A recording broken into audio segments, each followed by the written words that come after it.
Welcome to Codex History of Video Games. I'm Mike Coletta. And I'm Tyler Osby. And today we have a very special guest. I'm so excited. Alyse Knorr is here, author of boss fight books, both Super Mario Bros. 3 and GoldenEye 007. Thank you for being on the show, Alyse. Thank you so much for having me, y'all. I'm so excited to chat. I'm so excited. We're kind of just going to get into it. I mean, you wrote two books, one on Super Mario Bros. 3, one on GoldenEye 007. We'd love to have you back to talk about GoldenEye 007, Oh, but yay! today we're just going to focus on Super Mario Bros. 3. And I don't think, and Tyler, you might know more than me on this if you remember something, but did we cover this? We kind of covered it very briefly in Ultimate History of Video Games. Yeah, and I want to say we did a series on Super Mario Brothers games, but maybe we just talked about it and didn't do it. Yeah, that's the hard part about this podcast, Alyse, is we don't remember what we've done. So it's a real We've been doing this for a issue. while now. And we have people I telling love us that. you've already done that. I'm like, oh, okay. Well, that's good to know that we've already done that. So I thought we did an episode on Spec Ops: The Line, but I don't think we did. And it's off topic. Okay, but let's just get into it. So I read the whole book. I love it so much. The big thing for me that I love about the book is you intermix your personal history and how Super Mario Brothers 3 affects you as a person with like the standard history facts and development facts that we kind of talk about on this podcast. So my first question is how much well, it's a multi-part question. How much of your personal history did you want to include in the book? Like, were there stories and anecdotes that you had to leave out? Like, I'm specifically thinking about, you talk a lot about how Super Mario Brothers 3 formed the relationships in your family and also Mhm. like discovering your own self-identity. So Mhm. do you have things you wished were in there that you couldn't include or things you didn't want to include? Yeah. Well, what I love about Boss Fight books as a series is that every book has a really different mixture of journalistic reporting, documentary history, cultural analysis, and memoir. And I think my book is at least my Mario book is a little heavier on the memoir. So I did include everything I wanted to. My editor, Gabe Durham, was really generous in letting me include all those stories. And I guess those stories, the things you mentioned, Mario's the first game I ever played with my father. It was a real point of bonding for us. Mario 3 is the game that kind of helped me at a very young age realize I'm gay. And so because those are the things that I'm passionate about the game, that's the reasons I love the game. They're what motivated me to write the book. And I think games for all of us are very personal. And I hoped by including so much of my own personal stories, I would allow people to be able to remember their own personal connections to the game with whoever in your family or whatever about your own identity that might be. I think you really did. You really did for me because it was giving me all sorts of memories and nostalgic feels. It was Yeah? wonderful. Oh, I'm But so yeah, glad. yeah, because I would play this game with my brother all the time, and we somehow managed to get like the church silent auction NES. We got like two of those in my childhood, and so we always had Super Mario Brothers 3 was the one we would play. So it was just bringing Yes. back those memories, which was wonderful. It's a great sibling game. It's a It great really game for is. yeah, for 2. It really is. So you mentioned, and we're going to kind of just go back and forth between topics. There's really no order. It was how I read it and what I wanted to talk about. So we're Yeah. going for it. You mentioned in the book that Miyamoto, after Super Mario Brothers 3, excuse me, personal friend of the podcast, Shigeru Miyamoto. Shigeru Miyamoto, personal friend. Yeah. He kind of backs off of mini games after Super Mario Brothers 3. But I was wondering, do you have a favorite of those mini games in Super Mario Brothers 3? I do. I mean, so first I should just mention, for folks who haven't read the book, that one of the things I talk about is how many systems of reward there are in Mario 3, which is part of what made it so addicting. I mean, you've got points, you've got coins, one-ups, secrets, all of these things, but it is just packed with mini games, right? Like there's the spade matching game, the card matching game, the Hammer Brothers are kind of a mini game, the levels that give you a different prize at the end of every or the little box that flashes and gives you a different icon prize at Yeah. the end of every level. They're all or the pick a box toad houses. All of those are mini games. There's all these mini games. And like you mentioned, Miyamoto kind of thought that they went overboard and had too many in Mario 3, which is why he backed off after. But he also, to this day, maintains that maybe this whole series wouldn't exist and wouldn't have been a hit if they hadn't included so many mini games in Mario 3. So I'm a huge fan of all of them for that reason, just because it seems ludicrous to me that Miyamoto attributes so much of the of the series staying power to the mini games. I think that's hilarious. And my favorite of all is probably those Hammer Brothers, because if you go in with that with only a small Mario, you might not make it. I mean, it should be easy, but if they throw the hammer the wrong way, it could be devastating.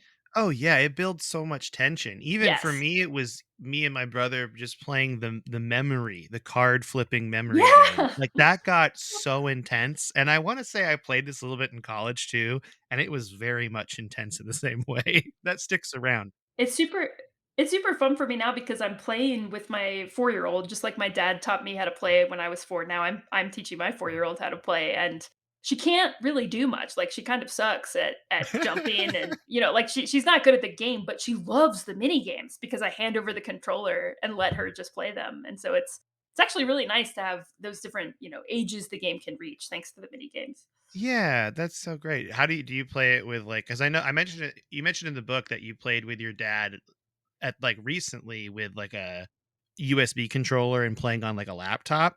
Do you Yeah. have an NES to play it, or are you playing it on like Switch? Because I was playing it on Switch emulator before this. That's how I was doing it. Like before when researching this Yeah. episode, I was playing Yeah. on that way.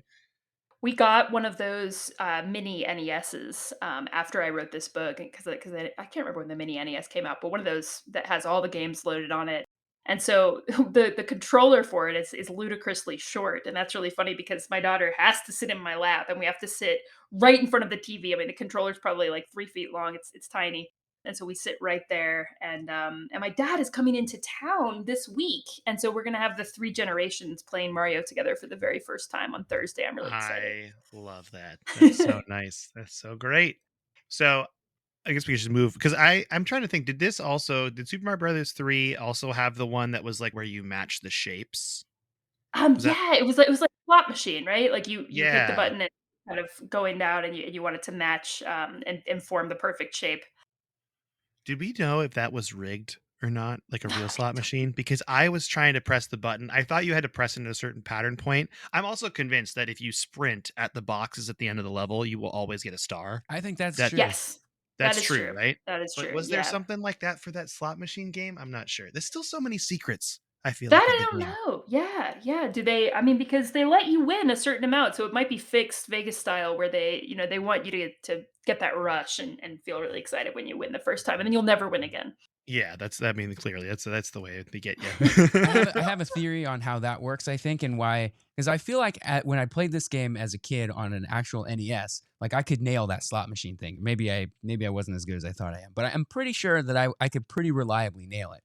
But now when I play it on anything that's not the original NES, I think there's like a couple frames of lag there, and it's not my fault that I'm bad now. Is kind of what I'm getting at. Well, this is Ooh, mildly yeah. jumping ahead, but I was playing right before we recorded today Super Mario Brothers 3, and I actually had a save on my Switch in the emulator for the NES version that's on the NES Switch emulator. Not All Stars, but the original.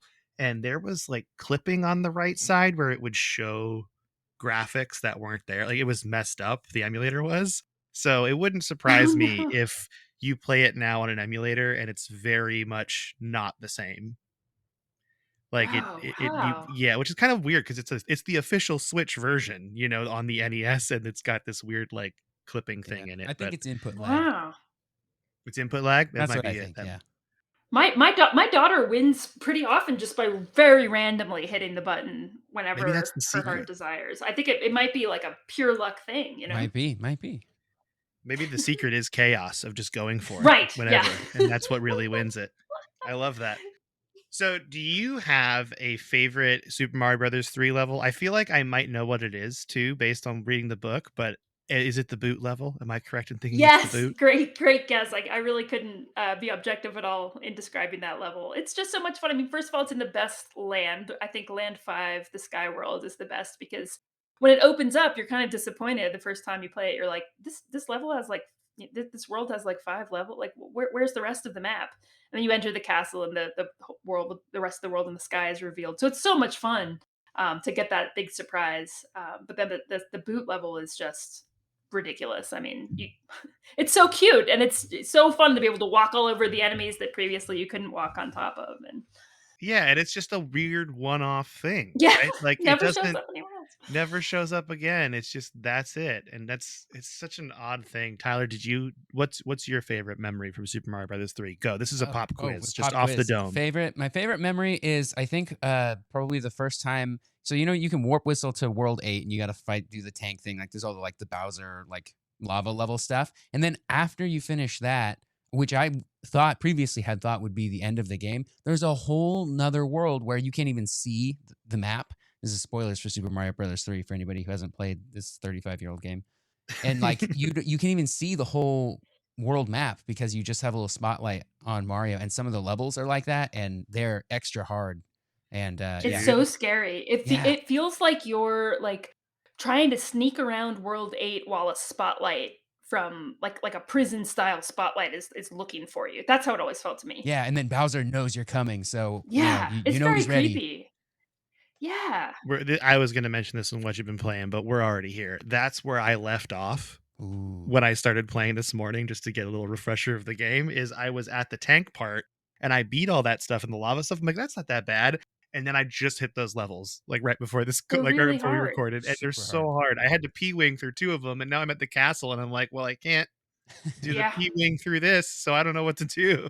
You know, World 8 is so hard that it sort of makes Bowser's Castle feel a little bit easier, and I think that's on purpose, right? Like, you're exhausted by the time you get there, and they give you that little one-up hidden in Bowser's Castle so that you can kind of get unlimited tries, which is Yeah, very generous.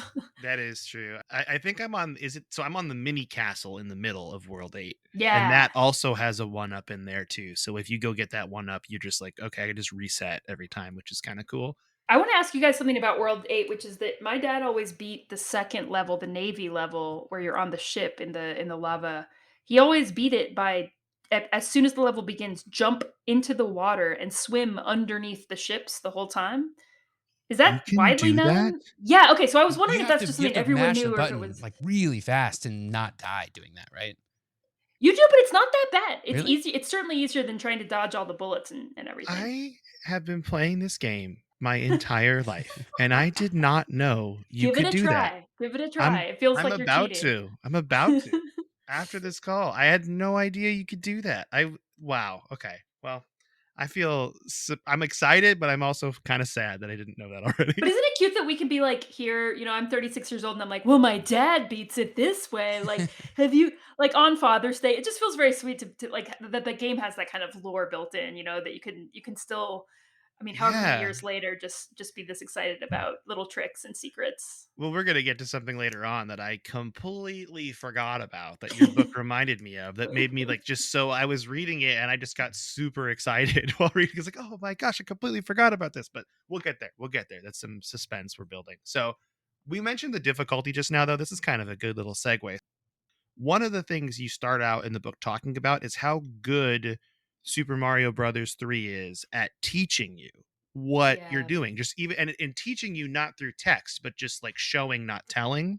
right. And I just wanted to touch on that really briefly, if you don't mind, like going through that, because I think that's something that a lot of games, even today, could learn a lot from.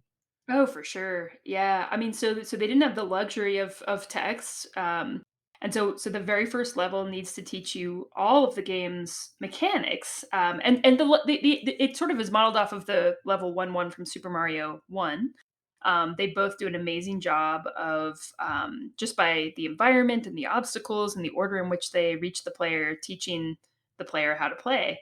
So one of them is, that the level opens up and the first thing that happens is you're standing there and a Goomba comes crawling toward you and you might start moving toward him and you learn to jump really fast because if he hits you, and this has been happening to my daughter, because you fail to jump at the right time, you've just learned the jump mechanic. Now, if you meet him underneath that first question mark block and you jump at just the right time, the game will force you to rebound off of the Goomba and into the block. And now you've learned that the blocks give you treats. The coolest thing in Super Mario 3 is that they introduced the flying mechanic and they give you a really clear suggestion that you should be flying by in that very first level right after you get your leaf. There's a runway with coins leading up into the sky, encouraging you to fly and fly a little bit higher than you can jump. And there's even a little Goomba with wings, which kind of is showing you like, hey, like you have wings now. You should try using them. So there's all these little suggestions and hints and just level design that very naturally and organically teaches you to play, which is so refreshing when I mean, I just finished I'm playing Jedi Survivor right now, and it's like, oh my god, the tutorial is 3 hours long. Like it, it just goes on and on and on. Yeah, and that's so funny because I'm going through Diablo 4 and I just have to like look up a bunch of stuff all the Yeah, time because I have no idea what's going on.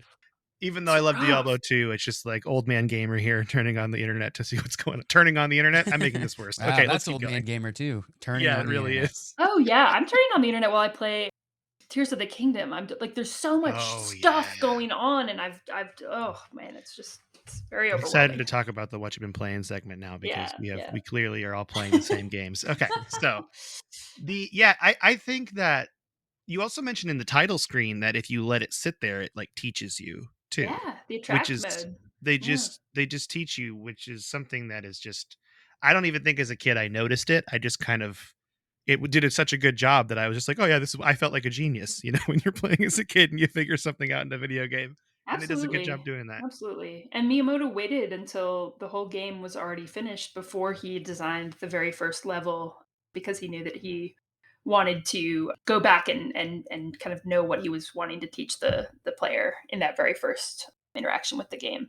That's That's brilliant. so cool. I love Yeah. it. So a lot of the game designers I talk to, like contemporary game designers, are, they study these levels in school, like when they're learning their game design, and they look at them as sort of model examples of how to teach your players the mechanics without, breaking away from the action or over explaining. And this was the last Mario game to do tutorials without text. Super Mario World did include text on those little signs that you would stop and read. Oh yeah. Yeah. Well, so we actually we talked about the difficulty of World 8, but I kind of want to talk about the difficulty because you bring this up in the book versus other versions of the game. I didn't know there was a difference. I feel like most people on the podcast are familiar with Super Mario Brothers 2 and Super Mario Brothers 2 The Lost Levels as being like the Japanese version is The Lost Levels, whereas here we got essentially a reskin of a Yeah. different game.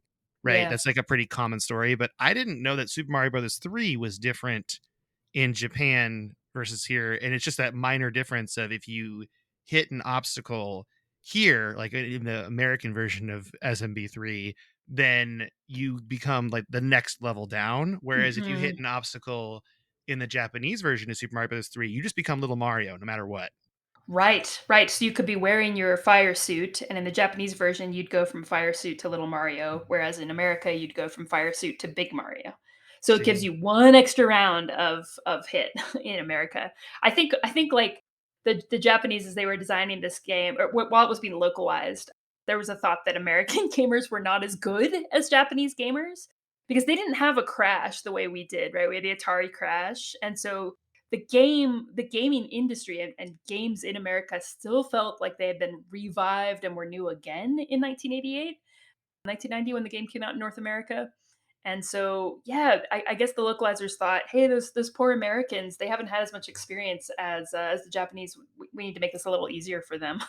Yeah, that's so funny. And it's not even difficulty differences too. Like I didn't know that because you mentioned in the book that you grew up playing Super Mario Brothers 3 on the Super Mario Brothers All Stars cartridge. Yeah, yeah, And that's different than the original Super Mario Brothers 3 cartridge based on like art is different, right? The kings look right. different. They get turned into different Yes, things. the art is much richer on the Super Nintendo. I mean, obviously the Super Nintendo had such better graphics capabilities and more vibrant colors, and so it is really, and they did more parallax scrolling, which I know we're going to talk about later. But the levels, even in Super Mario One, got reskinned and had all new art and felt a little bit more three dimensional on the SNES, as the British call it. The SNES. Yeah, they're so cute. That's the version that I grew up with too, is the All Stars version. And I had friends with the NES versions. And I would go home or I'd go play theirs, and then when you get a game over, you have to start all the way over in Mario 3 on the NES, Yeah, but not on Super Nintendo. You could save your progress you over could, and that makes a big difference. I also think, and John Irwin does a great job explaining this in his book about Super Mario 2 USA from Boss Fight. But I think it's really interesting that, that game, the lost levels that for us couldn't be released in America as Super Mario 2, and that was Howard Phillips saying, "Yeah, American gamers are not going to like this because it feels unfair, it feels cruel, the type of difficulty feels random, and American gamers want when we fail, we want to feel like it's our fault," which is kind of counterintuitive to how we feel in life, but we don't want to feel like the game came in and robbed us. We want to feel like we messed up, and if we just get better, we can beat the game. There's kind of an American sense of fairness that I think is really really interesting. It's just a cultural difference between here and Japan. That's so interesting. I didn't think about it that way. Yeah, we do want to be like this because actually I get mad all the time where I'm like stupid RNG in like a video game. Right, right. If you feel like it didn't register your jump, and when you're like, but I pressed the button, or and so in the lost levels, it's like cruel, right? There's poisonous mushrooms, there's random windstorms. There's nothing you can control as the gamer. And I think Howard Phillips probably really rightly said, "Yeah, Americans are not going to like this." It's so strange to me that one person, Howard Phillips, had such an influence on the entire of Nintendo in America. What a legend, right? That's so much weight on their Truly. shoulders, just it's so much weight. So Yeah, you kind of just seamlessly rolled into my next thing, which was about how like Super Mario Brothers 3 feels good because it rewards practice. yeah. And you mentioned in the book that it kind of instilled that in you in real life. And I just wanted to talk about that for a bit because it's just so nice that a video game is teaching you how to be a person. I think so. I mean, and the first chapter of my book is all about this, about my dad's lessons to me growing up was really, never give up, always try your best. If you practice, you will get better at things. And that has come in really handy to me as a writer and as a teacher of writing, because my students come in and they're like, "Well, I mean, you're either a good writer or not," and I'm like, "Well, I don't really believe in talent. I think that you get better and better the more you practice it." And the more patient you are, and so I love watching speedrunners, right? Because all they are doing is memorizing, and using muscle memory, and they've just logged the hours. They've logged the 10,000 hours or whatever. And I find that kind of rote work or grinding, I guess, just really inspiring, because all you need is the dedication, the discipline. You don't need some kind of gift that is unfairly distributed randomly between one person and another. Anyone can do it, right? Anyone can become a speedrunner. You just need to practice.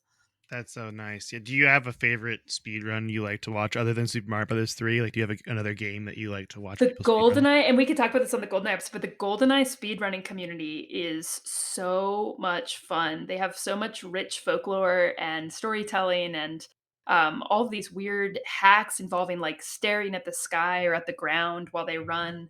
And they've turned a very violent game into a non-violent game, because of course the fastest way to speed run through most levels is to avoid enemies and not shoot them. So I love watching GoldenEye speedrunners, and there's such an active community still in this 25-year-old game. You're getting me more and more amped to cover the next book. Okay, this is great. So let's go talk about like a technical thing here, because in the book you mentioned that Super Mario Brothers 3 benefited from three big new like technological advances, and those Yeah. were CGCAD, the MMC3 chip, and then parallax scrolling, which you mentioned before. Do you want to just briefly touch on those and explain to listeners like what those are and why they were Yeah, for important? sure. It's kind of a cool tie-in with where Nintendo history was at this point. So Hiroshi Yamauchi, the founder and CEO of Nintendo as a video games company, he was wanting to expand Nintendo's R&D, and so he made these three R&D teams at Nintendo and pitted them against each other. He was having them, really kind of compete against each other to see all the cool things they could do. So one of the teams made the Game Boy, another team made the kind of the hardware stuff. Another team would work more on software. And one of the things that the hardware team did, R&D 3 team, was that after the Famicom or Nintendo Entertainment System was developed, they sort of kept hacking away to see what they could do to keep improving the games on that hardware. So the NES is made, it's already in everyone's homes, but they're looking at what can we do with the cartridges for new games that will maximize the power of our hardware? How can we get more RAM, faster computing, more convenient programming for the people writing software? So they did just those things. They created the MMC chips, which is stands for memory map controllers. And around the time Mario 3 came out, they were on MMC 3. And what that chip could do in the cartridge, is it allowed the screen to be split into two parts with each moving independently. That allows you in Mario 3 to have the status bar at the bottom of the screen where your inventory is and your lives and the timer, the game clock. None of that was in any of the previous Mario games. It also allowed parallax scrolling, so that's where certain things in the background move slower than other things. So if clouds in the far background move slower than bushes in the foreground, it just kind of makes the environment look a little bit more three-dimensional. It allowed diagonal scrolling, so for some of those levels in the sky where Mario is using a P-wing a lot of the time or flying around, it allowed that. And then the CG CAD, it's basically a way for them to use drawings over and over and over again instead of having to kind of take the drawings and the movements of the character sprites and put them into the computer dot by dot, pixel by pixel. It allowed programmers to create a bank of characters and store those images and their movements into a bank of choices that programmers could kind of just pull in. And that's character generated, computer aided design, CG CAD. So the reason Super Mario 3 looks and feels so much better than Mario 1 is because of all of this hardware advancement that happened at that time. Yeah, it's something I feel like people take for granted now. Like if you're in like Unity or something, you just pull a sprite and it's no big deal. Yeah, But back then, it's like it's a big deal to get the library of totally. enemies and to use. Yes, they used to have every Um, single one of those dots input into the programming code until CG CAD came along. So thank God. Yeah, right. This is actually perfect because we're going to talk about some enemies right now. Specifically, there are three enemies in the book that you talk about as the I don't know if you want to call them annoying or memorable because they're mean. And Yeah. those are Boss Bass, the giant fish, the angry sun, which is like infamous in World 2, the desert sun that's angry and tries to swoop in on you. And then Yeah. Lakitu, the cloud guy who throws spiky shells at you. Yeah. So I mean, I remember the anxiety I felt the first time I played against the Sun level. Like it was hard. It was rough. And the Bass is kind of the same thing, but I always liked Lakitu because you could steal his cloud. It Yeah. it's so weird to me that there's no you kill the Bass, he just comes back. Right. There's no Right. reward there. Yeah, that's what all three of these have in common is that, there's kind of like environmental enemies. They're just built into the level and they're going to be there the whole time. With Boss Bass and Lakitu and the Sun, you either can't kill them, you can't kill the Sun, or if you kill them, they'll just come right back, right? You can kill Boss Bass, but he'll come back. And they're also relentless. They're just always there. They're sort of bombarding you, and so it's incredibly anxiety making. And I love that because a lot of the enemies in the game are, they're sort of just cannon fodder. They're really easy to take out, and a lot of them are really cute. Like the Goombas and the Koopa Troopas are kind of adorable. But these guys really struck fear into the heart of a lot of kids. I did read in David Sheff's Game Over that Boss Bass was inspired by a childhood memory Miyamoto had of reeling in this kind of snappy little fish, and he wanted to represent how the fish felt to him, which was that it felt epic and huge and scary. So he was trying to capture that childhood feel of even little fish feel really big to us. And an interesting fun fact about Lakitu is that of all of the characters in the entire Mario series, including Mario himself, when Miyamoto was asked which character he relates to the most, he said Lakitu. And it's like, what are you, a psychopath? Like, Lakitu is evil. He's hardcore evil. But Miyamoto's like, yeah, because I'm just kind of up in the clouds. I have my head in the clouds. I'm kind of dreamy. And so I always think that's really fun. He's got his head in the clouds, or he's reeling people in off the Mario Kart track. That's what he's doing. Yeah. Or he's carrying the camera in Super Mario 64. Sometimes sometimes he's cool. Yeah, he kind of does have that like meta authorial presence when he's running the camera and doing the countdown timer for the races. Okay, I'm moving this because I can't wait any longer. So there is a thing that you talked about in the book, and I forgot about this, and we just kind of mentioned it with Lakitu and this whole idea that Super Mario Brothers 3 is the conspiracy theory that has been confirmed by Miyamoto is Yeah. that it's a play. This Yeah. whole game is a play of, and I think you mentioned another person said that they took it even further, saying not only is it a play, it's an over exaggeration of the events of Super Mario Brothers 1. Yeah. Yeah, so I mean, this was a Reddit meme that went viral that just sort of took screenshots from Super Mario 3 and made the, conspiracy theory claim that Mario 3 never happened. It was all a theater play. and Mario was never in any real danger. You were just watching. And the components of this conspiracy theory was that the game begins with the curtain opening.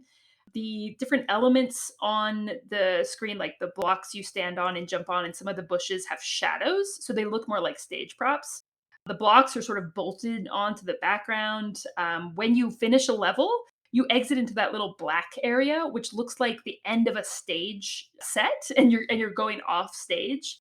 And so this was a theory that was just a lot of fun for people. My buddy Mike Roth, who I interviewed, his version of it is that Mario 3 is Mario retelling the events of Mario 1, but exaggerating it all and making it even bigger and more epic, which I think is really cute, kind of in-game or in-world lore. But Shigeru Miyamoto was asked this during an interview, was it all just a play in Mario 3? And he just kind of gives a little smirk and a little nod. He didn't elaborate, but he elsewhere has said that he does consider all of the characters in the franchise as actors working for the same agency, which explains why Mario might be fiercely battling Bowser in one game, but having like a friendly game of tennis with him in the next. And sometimes he's even his tennis doubles partner, or that kind of thing. So that's why Lakitu could be hucking these like spiky shell guys at you, and then the next he's just holding the little light to start the Mario Kart race, and it's totally fine.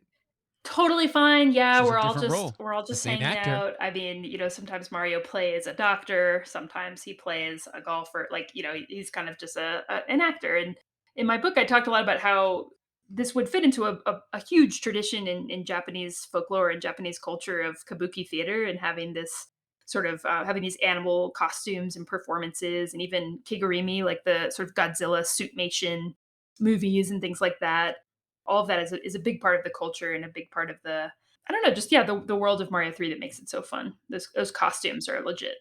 Oh yeah, one of my favorite little anecdotes from the book is that you mentioned that Bowser is based on like a real life monster that eats children, but is very polite. So the way you stop him is by bowing because he has like a cup of water on his head, and if he Yes. spills it, it's just such a fun little like it sounds like a little fairy tale story that's where Bowser like came Yes. from, and I love that.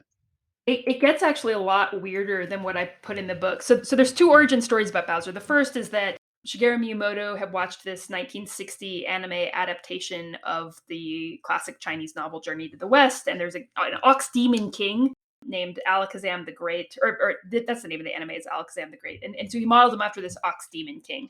The better theory, I think, is that he's modeled off of the Kappa, which is a mythological spirit creature in Japanese folklore, who they're also known as river children. They look like little turtles.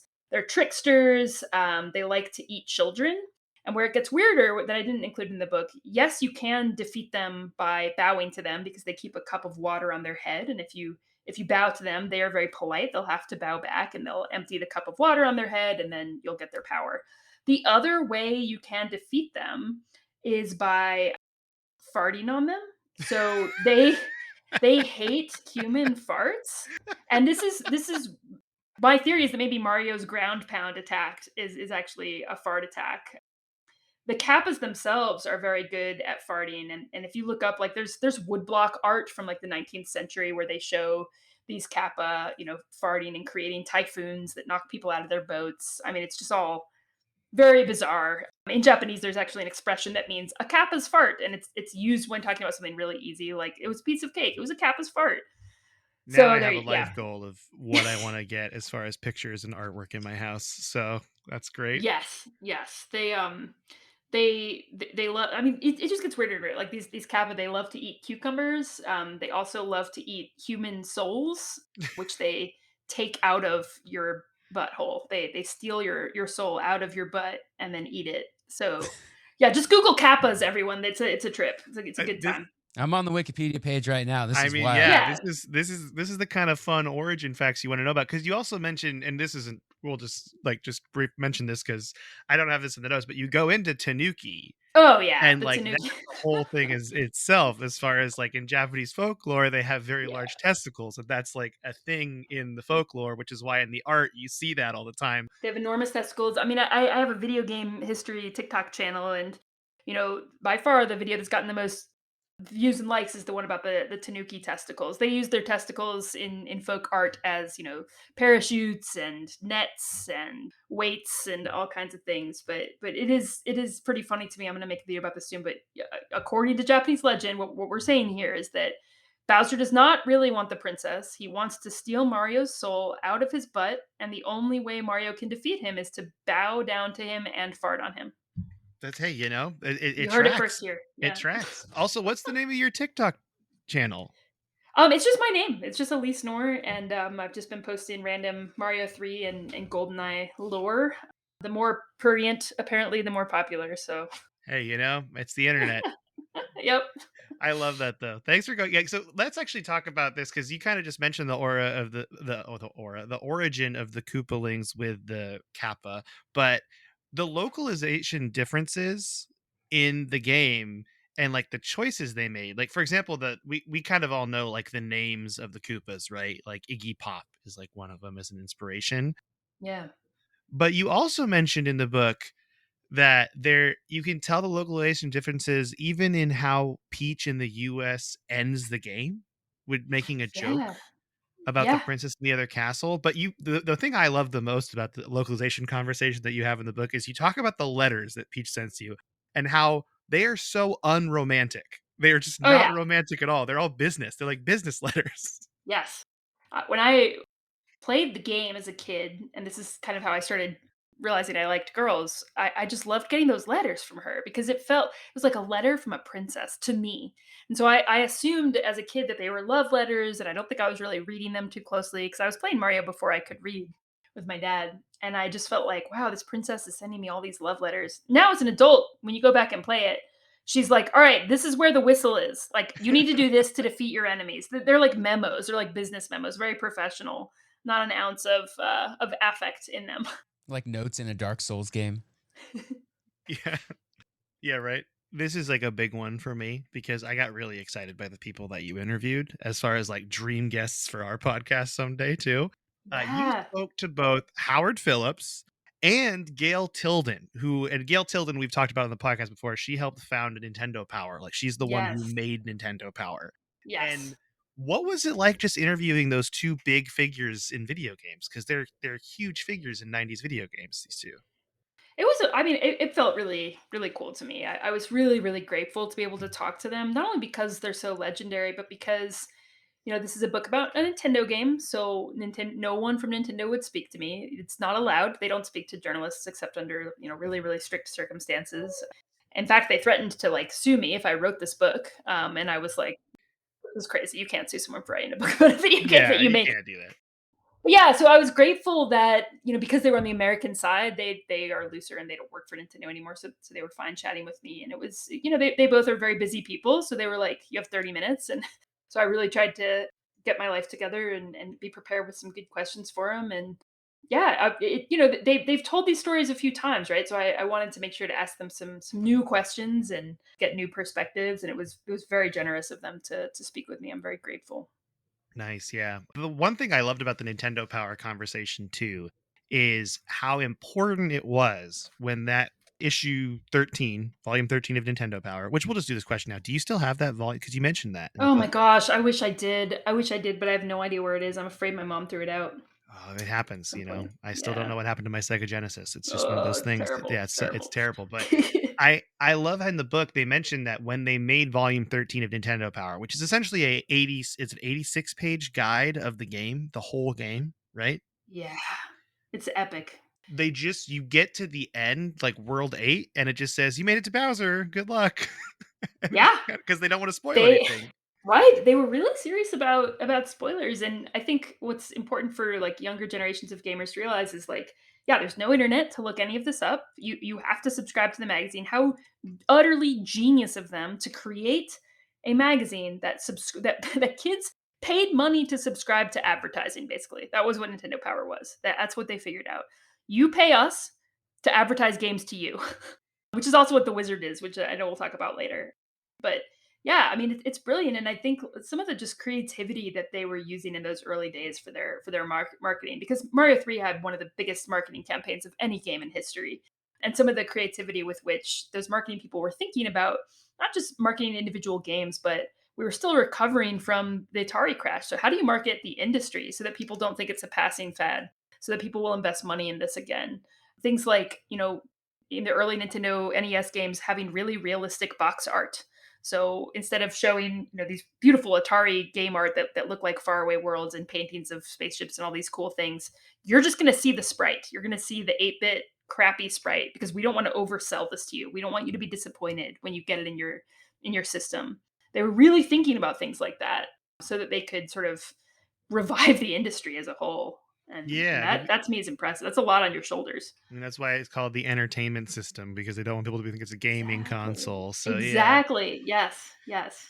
So we actually you mentioned because we're going to talk a little bit more about Shigeru Miyamoto because I found it interesting in the book because you talk about the development process and how the people he worked with, the development team was small. You said there were 4 designers, 4 programmers. It was Koji Kondo was doing the music, right? Yeah. And then that was kind of it. It sounds like, and Shigeru Yeah. Miyamoto. But the influence that Miyamoto had on the game was people dreaded him coming to see him, like him coming to see them, because that meant he's going to change something. Like he was very picky, right? It was very much like detail oriented. He was a real perfectionist. And I mean everyone who's ever worked with him has only amazing things to say. He's a genius. He's so creative. He always knows the right move to make. And it's just kind of always been that way with him. I mean, he got his job at Nintendo by pitching a kid's clothing hanger, that was just like a good idea. Like, yeah, kids, these clothing hangers that adults use aren't safe for kids. They'll poke their eye out. So let's make these fun, like cartoon character animal hangers. So he just has always had an idea. He's always had a design eye, whether it's for toys, puppets, clothing hangers. He just has this kind of holistic ability. So, in the Mario process, there's a lot of lore around him sort of taking all of the blueprints of the levels and just staring at them and working on them and working on them and sort of not allowing anything to move forward unless it was really, really perfect and really, really fun.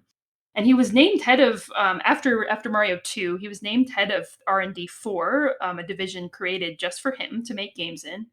And he was an absolutely terrible manager of R&D 4. He needed an assistant to kind of keep everything and everyone organized because he was so hands-on with the editors and the artists and the programmers. He would, live with these games for days, kind of moving through levels in his mind, making sure that there was never a point that was too frustrating or too easy, adding mushrooms in, and yeah, he would make his employees stay up with him day and night until they fixed it. And so, I think he's always been described as like a really friendly guy, but very much a perfectionist, and very detail oriented. I like that though, because that just means he cares. He cares so much. He really does. He really does, and he cares about gameplay and game feel and fun more than anything else, right? So when he reskinned Radar Scope, which is how he invents Donkey Kong and becomes the beginning of the legend that he is, he just looked at all these kind of Space Invader games and clones, and he was like, "This isn't fun. Like how many more games do we need where we're shooting things? Like what if we had a jumping game? I mean, and that was revolutionary, right? To have a game based in jumping. That's how he thinks. It's wild to think about. And also, Yeah, you mentioned in the book that Super Mario Brothers 3, it's not just one concept. Like it's not just the jumping. It's really the sum of its parts that for makes it sure. magical. Do you want to just go ahead and describe like what all the different pieces together are that make Super Mario Brothers 3 the colossal game we all know and love? Yeah, I mean, the mission of my book was to figure out like why has this game captured the attention of an entire generation of gamers the way it has. People have Mario 3 tattoos. People, you know what I mean? Like people play the Mario 3 theme song at their wedding. It just touched all of our lives in such a profound way. So I wanted to know, is it because the game is so good? And yes, that's part of it, right? So the game itself is more than the sum of its parts. It's not just the great music. It's not just the game feel, the level design, the art. It's not just any one of those things. The game as a whole is just all of them together. There's something ineffable about it. But also, the reason we love the game and are so nostalgic for it today is not just because the game was great. It was great, but it also came out at a time when no other games were out. And so it's the only game we were playing. It happened to be amazing, but also the timing of it, the marketing blitz behind it, the way it corresponded with Nintendo's primacy in the game industry at the time, Nintendo's total domination and Nintendo power meant, and the wizard, I mean, all of these marketing initiatives just meant that it was in our minds all the time. You went to McDonald's and it was in your Happy Meal toys. You went to the movies and you were watching people play Mario 3 and the Wizard. So it is a cultural artifact of such great nostalgia, in part because it was so great, and in part because of just, timing, marketing, all these other factors. Yeah, you kind of just briefly touched on like a later question we have, so we'll just go there. But like, it is like a cultural icon because everything, the stars aligned in a way, Yes. right? And so you talk about marketing for it, and you actually talked to Gail Tilden about it quite a bit, like how the marketing it was in such a perfect position at Yeah. the time. Can you like talk about in detail like some of the things that made it perfect for that So moment? Mario 1 was the game that was going to, get people back, get Americans back into gaming. The Atari crash had happened in 1984. People thought, you guys have covered this really well on your podcast. People thought games were a passing fad. Nintendo was pointed and laughed at when they went to the Consumer Electronics Show in 1985 to try to bring games back to America. And so they needed Mario 1 they needed to hustle that game. They were selling it all around New York, just like you guys have covered, and that was the game that kind of brought people back to video games, right? So by the time Mario 3 comes out, in America, we didn't really have a real sequel to Mario 1 because our Mario 2 did not feel at all like Mario 1. It was a totally different game. You were throwing turnips and eggs instead of jumping on people's heads. And so the hype for Mario 3 when it came out, Americans had gone 5 years since their first beloved Mario game. 5 years of all of these kids playing Mario 1. At this point, it was something like 90% of American kids had played an NES. Everyone was hysterical in anticipation for this game, right? They didn't need the marketing blitz behind it that they did, but they did it anyway.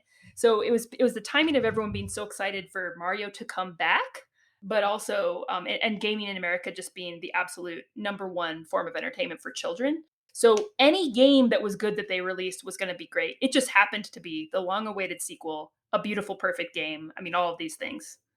Okay, so we should just talk about the Wizard now, though. We got to do it. We got to cover it. Tyler, have you seen the Wizard? Oh, I've seen The Wizard dozens of times, probably. Loved that movie as a kid. This is very much potentially going to be on the list of an episode 300 like movie commentary we do because Please I do. I Please. forgot. You explain it in the book, but could you explain why it's so weird the scene where they're playing Super Mario Brothers 3? You did an amazing job in the book explaining it, and I can't do it justice. Just Well, why first it's of so all, for those strange. who don't know The Wizard, because, I don't know, it's a 1989 feature length film with Fred Savage playing a boy who is taking his video game savant younger brother on a road trip to the video game championships in California. The author David Sheff, in his history of Nintendo, calls it less a piece of art than a 100-minute advertisement for Nintendo that millions of families paid to see. So in the game, they show these kids at the video game championship playing Mario 3. And at this point, Mario 3 has come out in Japan, but it has not come out in America. And again, we didn't have the internet. We could just see what the game looked like. So in the big screen theaters, in this Fred Savage movie, American kids were seeing Mario 3 for the first time. And it was just so incredibly exciting. And they're almost like, I don't know. It's just hysterical, the amount of excitement that these kids. Everyone's screaming, everyone's freaking out, watching this game come on the screen. It's a terrible movie. It's, but it really made everyone really really really excited for the game to come out when it did. And you mentioned too, they're like scoring it in ways, and but they're calling levels not the right number. It's just all over the place, right? It just Oh yeah, doesn't make any sense at all, which I love because I mean, we all know esports now as like it's pretty cut and dry. Like League of Legends, you can tell and watch like okay, they are winning because of this, right? Or like Counter Strike or something. yeah. I have no idea how they would do that for I guess score. It was just score, but it's just so odd to It me. might. I have no idea how this happened. I mean, I guess just the people making the movie didn't talk to the people who'd made the game. But yeah, the announcer at the video game championships, they're playing level 3 in World 1, and he calls it World 2, which is just wrong. The hero Jimmy sort of either like completes level 5 really really fast in just a few seconds, or he skipped it. Like the audience seems to know that the warp whistle is there, even though they are supposed to have never seen Mario 3 at all. But the audience is like, "Get the warp whistle, get the warp whistle." And it's But they like, what? They're using some very weird scoring system on like points. Yeah, it doesn't make any sense. Okay, you just mentioned warp whistles, and I wanted to talk about it because the interesting fact from the book that I saw that I didn't know is that the warp whistle in Super Mario Brothers 3 is one of the few things that appears in a crossover other games at the Yeah, time. Like it's yeah. in Zelda, it's in Legend of Zelda warp whistle. Yeah, the both the white tornado, and the song that you hear when you play the warp whistle in Mario 3 both come from The Legend of Zelda. And it's kinda nice. I mean, I have one of my sources in talking about the kind of cohesiveness of Mario 3 mentioned that it just sort of feels like, it's the first time in Nintendo history when game designers were self-referentially recycling sounds and images from a different Nintendo franchise. And it's sort of like a little Easter egg or a little secret or a little fun thing, perhaps a way to not wink and nod at players who had also played Zelda or maybe advertise the game in some tiny implicit way. But yeah, it was like one of those kind of deep cuts. Yeah. It's just something I didn't even notice before. Granted, I don't think I've ever actually beaten the original Legend of Zelda or played it enough to know the warp whistles there, which is a shame on me, if anything. But I just thought that was such a cool crossover in there. The one thing that you dedicate a whole chapter in the book to music, which I Hmm. loved, because the music in this game, I think for me, the one that stands out the most is when you get the wand and you fall from the sky, that like falling notes that goes as you like Yeah. fall down to the kingdom. Do you have a favorite song? I mean, yeah, that falling down music is really really beautiful and really, I don't know, yeah, just kind of inspiring. I mean, it's hard to beat level 1's tune. Da da da da da da da da. Da. Yeah, It's got that kind of like reggae, slower feel that Koji Kondo was going for. What if you explored? Take your time, look around. There's something so relaxing about it and inviting and playful. And it just feels so iconically Mario 3 to me that I might have to just go with the 1 theme.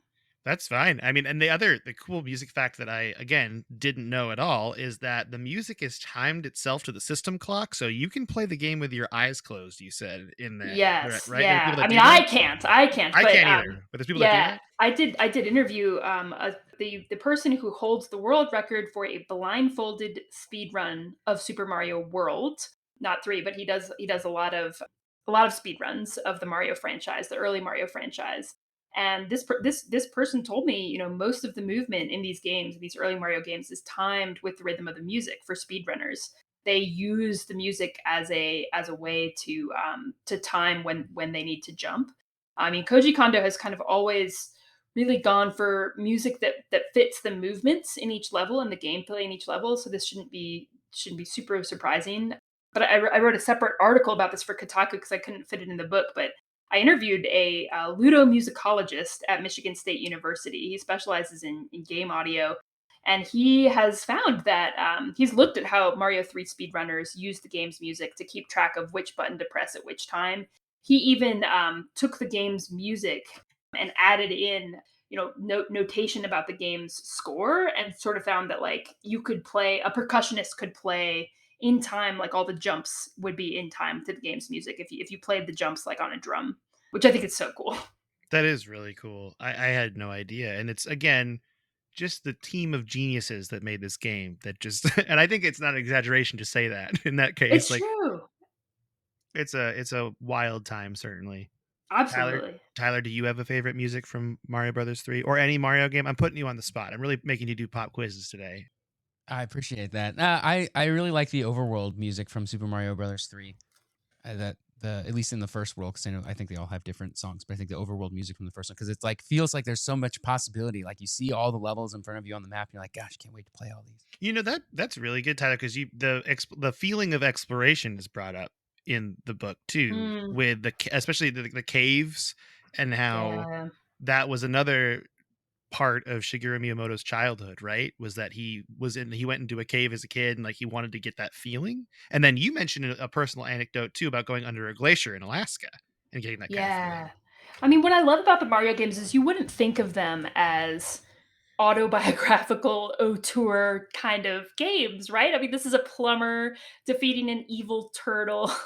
Like, this is King Kong versus little Brooklyn plumber guy. Like, it doesn't, it doesn't have that feel, but most of the things in those early Mario games were taken directly from direct experiences in Miyamoto's childhood, exploring caves, being afraid of the neighbor's dog who was chained up on a chain. That's where you get the chain chomp.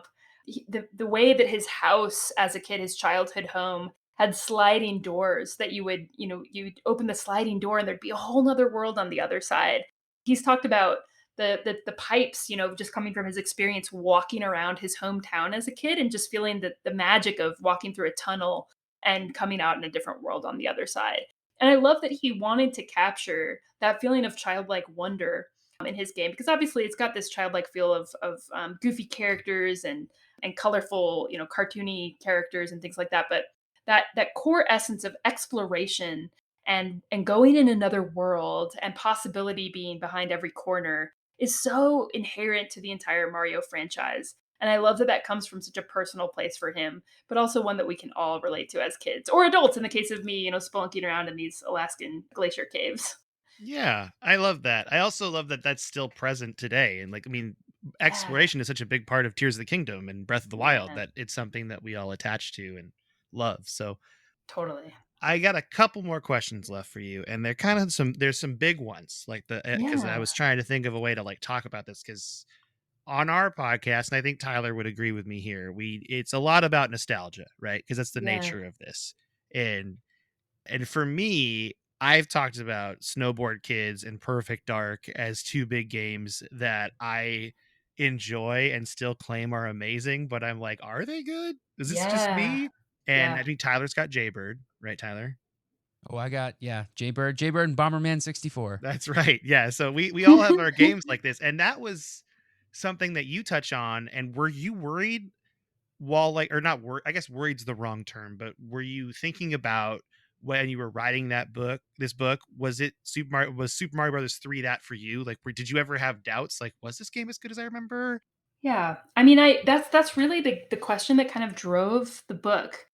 I love this game. I will always love this game. And I was sort of wondering, like, is it just nostalgia? Is it just because I have these beautiful memories with my dad? Or, anything you play at the right time in your life is gonna then feel nostalgic later and you're gonna love it. Or is there, some kind of objective quality to this game where it is objectively a masterpiece, right? Because both can be true. You can say objectively the Mona Lisa is a masterpiece, but subjectively I don't like it. And you can say subjectively, this picture my kid drew is beautiful, even though objectively it's not high art, right? So I asked in my book, why does everyone love this game so much? Why do I love it so much? And why was it such a success? And what I found is that the answers to all those questions are not necessarily the same. There's some points of overlap, but there is well-deserved praise, but also you can absolutely love and feel nostalgic for games that aren't very high quality, which is what happened for me with GoldenEye, which I can talk about on that podcast, is that that's still a masterpiece game, but it's not as fun to play now as Mario is, and part of that's just because it's really hard to take it and put it on a new console. It's really hard to go back and use that clunky N64 controller. It might have been a little bit more a product of its time, whereas maybe Mario 3 withstands the replayability test a little bit better. But I did find a game designer, Brandon Sheffield, who had never played Mario 3 when it came out as a kid. And so he could kind of a little bit more objectively, without nostalgia, go back and say, no, this game, I'm a game designer and I'm not, sort of biased by nostalgia. It really is a beautiful, well-designed game. So yeah, that was a fun question to pursue. Am I blinded by nostalgia? That was good. I love that part of the book too, where he says that because I'm like, okay, we got a non-biased opinion, at the end here telling Yeah, us. And I yeah. like that you did that. I was like, that's a really good idea. Because I think wasn't his I think the quote was like, it's not the best game ever made, but it's a good game. And I was like, Yeah. that's good. That's enough. That's enough to like answer that question. Yeah, he sort of helped me let go of the question itself, right? He said the quote is, they say your first love defines or at least partially influences the way you have future relationships. And so the games you fall in love with early are the games that you are going to hold on to the most. They're going to make the biggest impression.